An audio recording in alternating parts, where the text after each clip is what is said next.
The world is full of beauty, and it's up to you to capture it, Louis. To look and to share it with as many people as you can.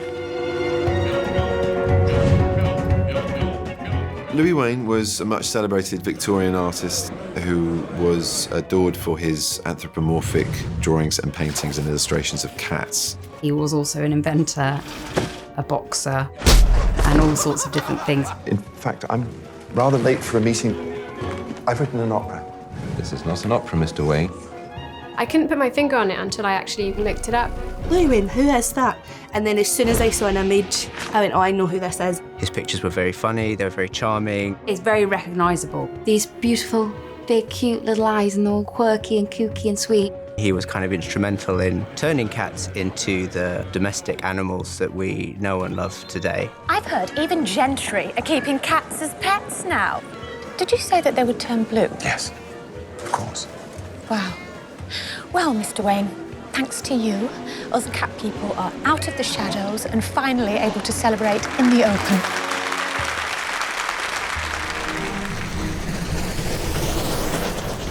You're very muddy. Did you get into a fight or something? No, I was attacked by a 1.5-ton bull. Benedict loves to play eccentric characters and complicated characters. It is only through understanding cats that I came to understand human beings. I was excited to have the opportunity to work with him, and I can't really think of anyone better suited to play Louis Wain.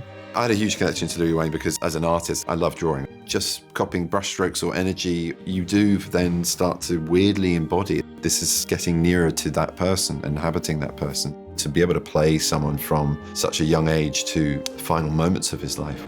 He is the kind of character that most actors would want to play. His quietness, his perseverance, all the trials and tribulations of his life and the direction it took him in, and the challenges and how he was shaped by those. How you've managed to conjure images of such delight at such a dark time, I don't know. I've worked with Benedict before, and I knew he'd be great. And it's always nice to see someone that you think's great be great, and he is great. Yes, hello, how are you? Oh, are you back? Good evening. No. What?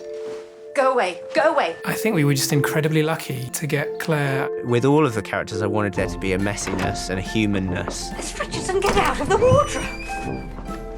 Right, yes. And I feel like Claire always brings that. It was Emily's kind of view of the world as beautiful and those sorts of things that I couldn't let go of. I recognised that and I just went, oh, yeah.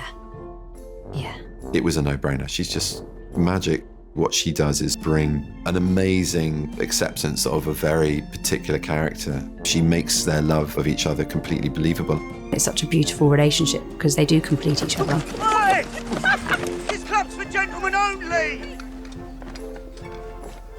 We could go walk tomorrow, wear our nice clothes and smile at men.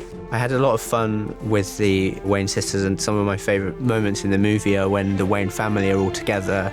They're sort of this island of madness on their own. It's so much fun. I feel like I've got sisters. We all have different energies and somehow it just works.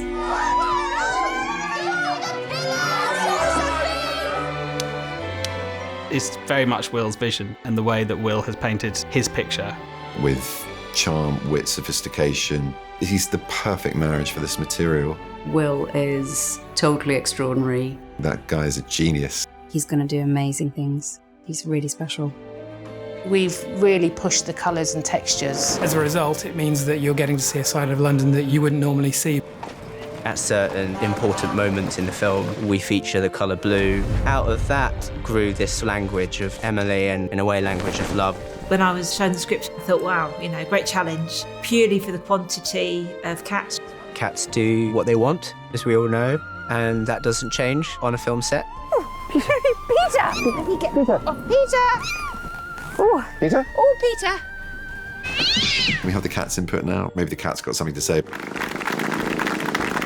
We wanted it to have modern sensibilities, the use of language to the flavours that play in the score. Will knew from the start that he didn't want it to sound like a period score. He wanted it to sound like it knew what period it was set in, but was purposefully straying from that.